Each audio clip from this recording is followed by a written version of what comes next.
10 साल से तो आप पेपर लीक देख रहे थे और इस बीच में आपने और भी बहुत सारे देश के मुद्दे देखे, चाहे वो चंदा चोरी हो, चाहे इथेनॉल पे लोगों की गुस्सा हो, लेकिन आपने देखा कि कोई भी एक छोटा सा भी आंदोलन खड़ा नहीं कर पाया कि सरकार से उसकी जवाबदेही मांग सके। आपने अगर पेपर लीक पे इस आवाज को इतना बुलंद किया है, हम जैसे तमाम लोग 10-10 साल से चीख रहे थे पेपर लीक हो रहा है, पेपर लीक हो रहा है। आज सरकार कह देती है कि अरे पेपर लीक माफियाओं को सजा मिलेगी, लेकिन सरकार अभी भी यह नहीं खोज पा रही है कि पेपर लीक को जन्म मिल क्यों रहा है। अरे आप अगली बार हो जाएगा, दे दीजिए माफियाओं को सजा। न्याय व्यवस्था को हमने देखा है कि 5 साल 10 साल में थोड़ी सी सजा मिलेगी, उससे क्या होगा। हम ये नहीं समझ पा रहे पेपर लीक को जन्म कैसे मिला।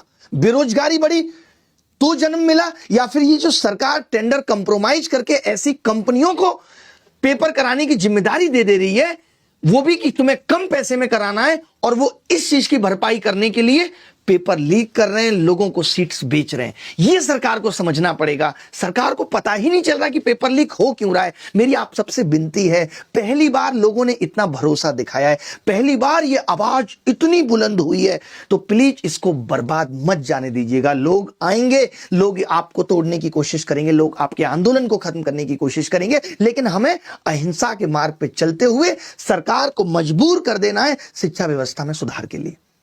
मैं जानता हूं कि ऐसे तमाम आंदोलन आपने देखे हैं, जहां आंदोलन चल रहा होता है, जैसे ही मंच बड़ा हो जाता है तो तमाम नेता, तमाम बड़े बड़े लोग सिर्फ इसलिए कि अब मंच बड़ा है, चलिए इस मंच का फायदा लेते हैं। हमें वो नहीं करने देना है। हम नहीं चाहेंगे कि इतनी मेहनत के बाद इस आंदोलन का दमन हो जाए। तमाम आंदोलन हुए, लाइमलाइट में आए, खत्म हो गए। मकसद चर्चा में आना नहीं था। मकसद है पेपर लीक को खत्म करना है, मकसद है शिक्षा व्यवस्था को सुधारना है, मकसद है एग्जाम सिस्टम को दुरुस्त करना है। मैं चाहता हूं कि ऐसे आंदोलन मिसाल बने कि सब आंदोलन हुआ था, यह इश्यू हमेशा के लिए खत्म हो गया, या अब इतनी जल्दी जल्दी पेपर लीक नहीं हो रहे। तो आप सबसे हाथ जोड़ के विनती है कि हमें इसको खत्म नहीं होने देना और हमें सही रास्ते पे चलते हुए सरकार से अपने हक मांगना है।